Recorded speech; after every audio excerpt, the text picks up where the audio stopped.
This is Cafe English from Venture English. Thanks for coming in. We'll be talking about topics that come up every day. Get your listening practice, new vocabulary, and even some useful idioms for your next conversation with friends or colleagues. Hi everybody, welcome to Cafe English. I'm Paul Preston. Of course, here's my Cafe English cup. And this week, I wanted to talk about the Internet of Things. This is, of course, a huge topic lately, especially since 5G technology is becoming more and more possible and more accessible in the world. IoT, Internet of Things, is the concept that your things will be communicating and talking to each other. And they'll be doing that for your benefit and your service. It's kind of crazy, isn't it? But that's what it is.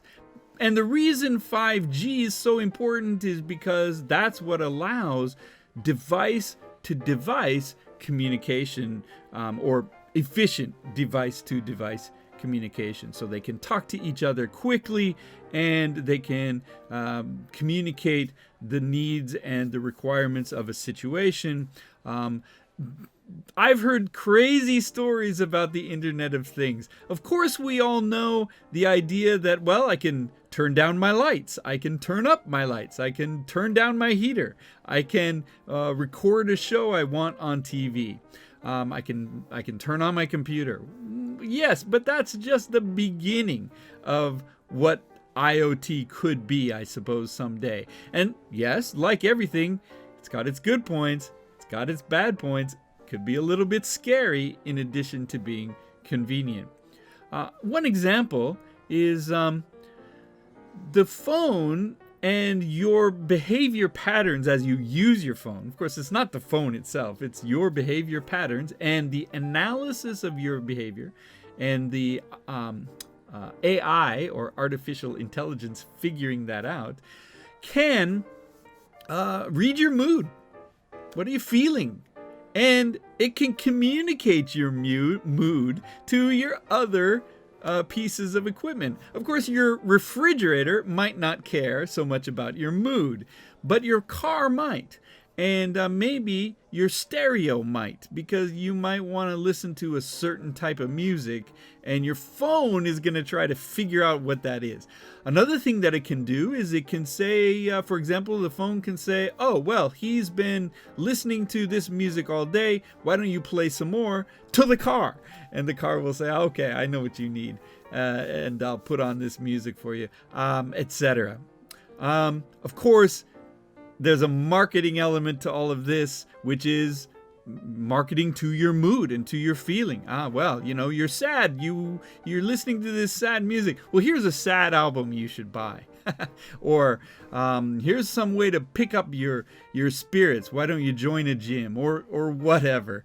But obviously that marketing element is what's driving all of this. And so in a way, we're going to be more and more victims or targets, I guess, of targeted ads. So that's a little bit of a negative element of this, I think. But it still is a kind of exciting way to look at the world. It's an interesting future, and you know, if it's nothing more than controlling the lights and the heat in your house, I suppose that can really save some energy in the long run. Although I have heard that operating the Internet of Things is a lot of energy in itself. There's a lot of activity happening. Of course, every little message that's being sent back and forth is requiring a certain amount of energy. It might be small, but if it's happening all over the world, that's a huge amount of energy usage. And so, well, that's a consideration, isn't it? That would increase our overall energy consumption substantially. So maybe Internet of Things will be held up a little because of that. I don't know.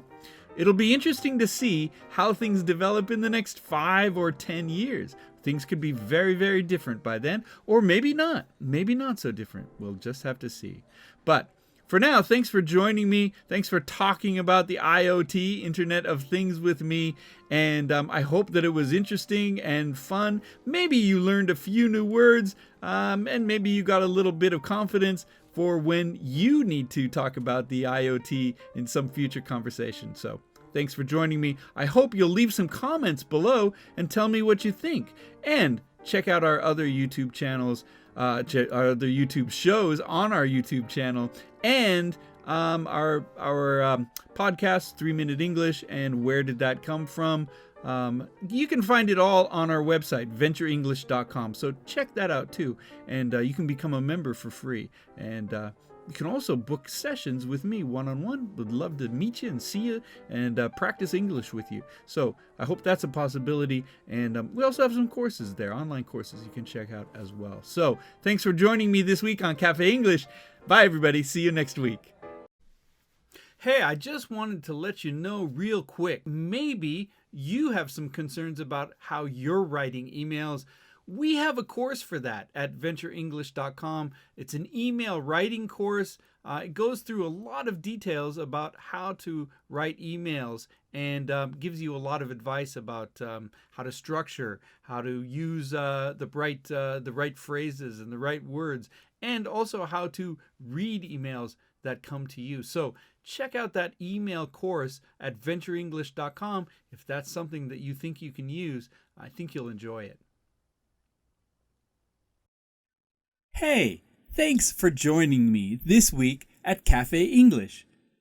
If you'd like some more English practice, why not check out some of the other programs on the Venture English channel? We feature coaching advice and study tips to improve your English. Don't forget to subscribe and come back often. You can also go to our webpage at VenturEnglish.com.